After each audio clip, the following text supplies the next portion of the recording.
Hello learners, welcome to my YouTube channel. आज की video में हम लोग डिस्कशन करने वाले हैं कॉलर इनसाइट थ्योरी के बारे में। ये बहुत ही इंपॉर्टेंट थ्योरी है। इस थ्योरी में से पिछले हर साल जो है कभी ना कभी जो है एचटेट में, पीआरटी में, टीजीटी में या पीजीटी में एक क्वेश्चन जो है आपसे ज़रूर पूछा जाता है। तो ये थ्योरी बहुत ही इंटरेस्टिंग थ्योरी है जिसे हम लोग डिस्कस करने वाले हैं। अगर आप में से किसी ने मेरी पिछली वीडियोज़ नहीं देखी हैं लर्नर्स, तो प्लीज़ चैनल पर जाइए, सारी वीडियोज़ को देखिए, क्योंकि ये हमारी कॉन्टिन्यूटी में ये लर्निंग की सीरीज़ चली हुई है। इस सीरीज़ में आज की थ्योरी कौन सी है? हमारी Kohler insight theory. Kohler insight theory जो है गेस्टाल्ट थ्योरीज़ के अंदर आती है। और इनसाइट का मतलब क्या होता है लर्नर्स? इनसाइट का मतलब होता है ब्रेन का यूज़ करना, अपने माइंड का यूज़ करना। अगर हमारे सामने कोई भी सिचुएशन आ जाती है तो किस तरीके से सडन सॉल्यूशन जो है हमारे माइंड में आता है, उसे हम लोग क्या बोलते हैं? इनसाइट, जिसे हिंदी में बोला जाता है सूझ। जब हम अपने दिमाग का यूज़ करके किसी प्रॉब्लम को फटाफट से सॉल्व करते हैं, वो क्या कहलाती है? हमारी इनसाइट। सबसे पहले आप लोग ध्यान रखेंगे कि कॉलर इनसाइट थ्योरी में ये वर्ड यूज़ किया है गेस्टाल्ट, ठीक है। तो ये कैसा वर्ड है? ये वर्ड है जर्मन। एक बार पेपर में ये क्वेश्चन पूछा गया है, तो जो जो इम्पॉर्टेंट क्वेश्चन है वो मैं साथ साथ आपको बताती रहूँगी। तो गेस्टाल्ट वर्ड जो है वो कैसा वर्ड है? जर्मन वर्ड है। इसके बाद ये थ्योरी जो है होल कंसेप्ट को लेकर क्या करती है? एक तरीके से बात करती है, यानी कि यहाँ पर हम लोग पार्ट्स की बात नहीं करेंगे, हम लोग पूरे कंप्लीट जो है एक पार्ट की बात करते हैं, ना कि छोटे छोटे पार्ट्स की बात करेंगे। होल कंसेप्ट को लेकर हमारी ये थ्योरी चलती है, ये भी आप लोग ध्यान में रखेंगे। और जो हमारा ये वर्ड है गेस्टाल्ट वर्ड, इसे 1925 में जो है फर्स्ट टाइम यूज़ किया गया था। अब जो कॉलर थे, कॉलर ने अपनी थ्योरी जो है किसके ऊपर इम्प्लीमेंट करी थी? चिंपैंजीज़ के ऊपर, ठीक है। उनमें से भी एक चिंपैंजी जिसका नाम क्या था? सुल्तान नाम था, जिसके ऊपर इस थ्योरी को क्या किया गया? इम्प्लीमेंट किया गया। और सुल्तान को ही क्यों सिलेक्ट किया गया? क्योंकि बहुत सारे चिंपैंजीज थे, लेकिन सबसे ज़्यादा इंटेलिजेंट की अगर बात करें तो उस टाइम सुल्तान जो है चिंपैंजी सबसे ज़्यादा इंटेलिजेंट था। इसीलिए कॉलर ने क्या किया? सुल्तान को जो है सिलेक्ट किया अपने एक्सपेरिमेंट के लिए। और ये जो एक्सपेरिमेंट किया गया, ये किया गया कैनरी आइलैंड पर। ये सब क्वेश्चन आए हुए हैं जो मैं आपको बता रही हूँ, ठीक है। मैंने बहुत ट्राई करके ये थ्योरी समराइज़ करने की कोशिश करी है, शायद आप लोगों को अच्छी लगेगी। तो चलिए लर्नर्स, फिर से वापस अपने टॉपिक पर आ जाते हैं। कॉलर थ्योरी को हम लोग क्या बोलते हैं? Learning by insight theory. क्या बोला जाता है? लर्निंग बाय इनसाइट, यानी कि अपने दिमाग का, अपनी सूझबूझ का यूज़ करके हम लोग क्या करते हैं? लर्निंग करते हैं, ठीक है। इनसाइट का मतलब यहाँ पर क्या हुआ? किसी एक प्रॉब्लम का सडन सॉल्यूशन हमारे माइंड में आ जाना, वो क्या कहलाता है? इनसाइट कहलाता है, ठीक है। तो चलिए अब एक्सपेरिमेंट की तरफ चलते हैं, जो कॉलर ने एक्सपेरिमेंट किया। तो देखिए, ये देखिए, मैंने आप लोगों के लिए थोड़ा सा बनाया है। सोचिए ये सुल्तान चिंपैंजी है, ठीक है। तो देखो क्या हुआ, एक बॉक्स के अंदर सुल्तान को बंद करके रखा गया, ठीक है। वहाँ पर 2 से 3 बॉक्स लगाए गए, अलग अलग करके रख दिए गए। कुछ स्टिक्स को रखा गया वहाँ पर, और बनानास को क्या कर दिया? हैंग कर दिया ऊपर। अब चिंपैंजी को भूख लगी हुई, क्योंकि वो भूखा था, ठीक है। उसे अब भूख लगी है, उसे सामने केले दिख रहे हैं, लेकिन वो केले खा नहीं पा रहा है। क्यों नहीं खा पा रहा है? क्योंकि जो टेबल या जो बॉक्स उसके सामने रखे हैं, उनकी हाइट इतनी नहीं है कि चिंपैंजी आराम से उन बनानास को उतारे और खा ले, ठीक है। तो फिर चिंपैंजी ने क्या सोचा? चिंपैंजी ने एक बॉक्स के ऊपर दूसरा बॉक्स रखा। ये देखिए सेकंड सिचुएशन में एक बॉक्स के ऊपर जो है उसने क्या किया? सेकंड बॉक्स को जो है वो रखा, ठीक है। लेकिन फिर भी उसकी हाइट इतनी नहीं हुई कि वो बनानास को जो है वो ईजिली उठा ले या ईजिली खा पाए। तो फिर क्या किया? फिर जो है चिंपैंजी बैठ गया। उसने सोचा कुछ ना कुछ तो आइडिया होगा कि किसी तरीके से मैं क्या कर सकूं, इन बनानास को मैं खा सकूं।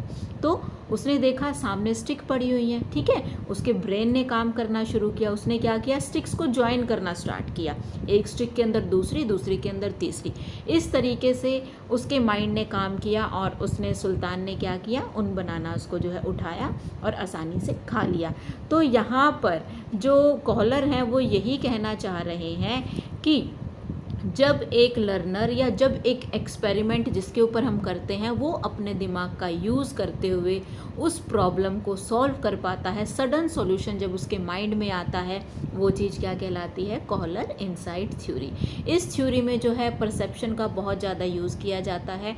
परसेप्शन का मतलब क्या हुआ? हमारा एक माइंड सेट, हम किसी चीज़ को देखते ही फर्स्ट टाइम क्या कर लेते हैं, एक माइंड में एक कंसेप्ट रेडी कर लेते हैं, वो क्या कहलाता है? हमारा परसेप्शन कहलाता है। यानी कि हमारा दृष्टिकोण किसी एक चीज़ को देख करके, ठीक है, कहते हैं ना first impression is the last impression. Same वही चीज़ अगर हम किसी बंदे से फर्स्ट टाइम मिल रहे हैं, कोई भी इंडिविजुअल जिससे हम फर्स्ट टाइम मिल रहे हैं, हमें जो है उसका बोलने का तरीका, कम्युनिकेशन स्किल्स जो है वो बहुत अच्छी लगी, तो हमारा जो फर्स्ट इंप्रेशन उसके लिए कैसा बनेगा? पॉजिटिव इंप्रेशन बनेगा। इसी चीज़ को क्या बोला जाता है? परसेप्शन या दृष्टिकोण, जो हम अपने दिमाग में बना लेते हैं।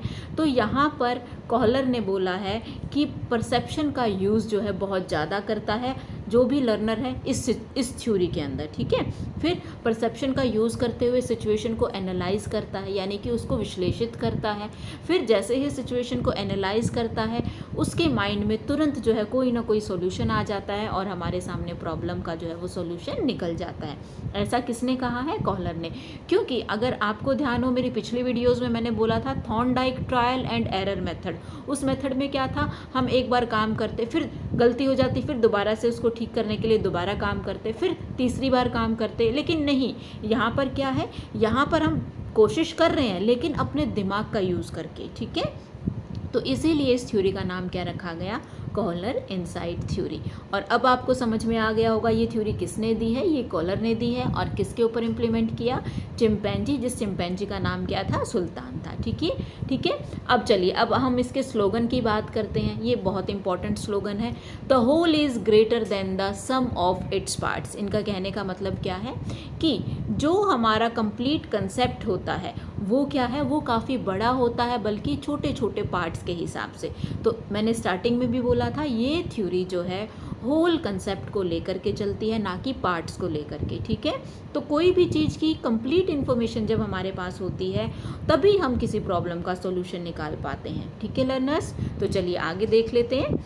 आगे अगर बात करें तो इस थ्योरी में जो है क्रिटिसाइज़ किया गया है कौन सी थ्योरी को? ट्रायल एंड एरर थ्योरी को, ठीक है। सॉरी लर्नर्स, ट्रायल और एरर थ्योरी को क्या किया गया है? यहाँ पर एक तरीके से क्रिटिसाइज़ किया गया है।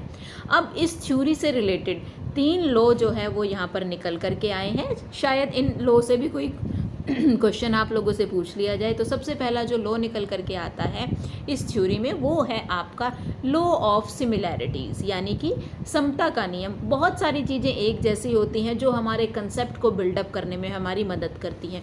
किसी प्रोडक्ट का कलर, ठीक है, किसी प्रोडक्ट का साइज़, शेप, तो ये सारी चीज़ें क्या करती हैं? हमें कुछ ना कुछ फ्रेम करने में, हमारा परसेप्शन सेट करने में हमारी मदद करती हैं। तो इस लॉ को क्या बोला जाता है? Law of similarity.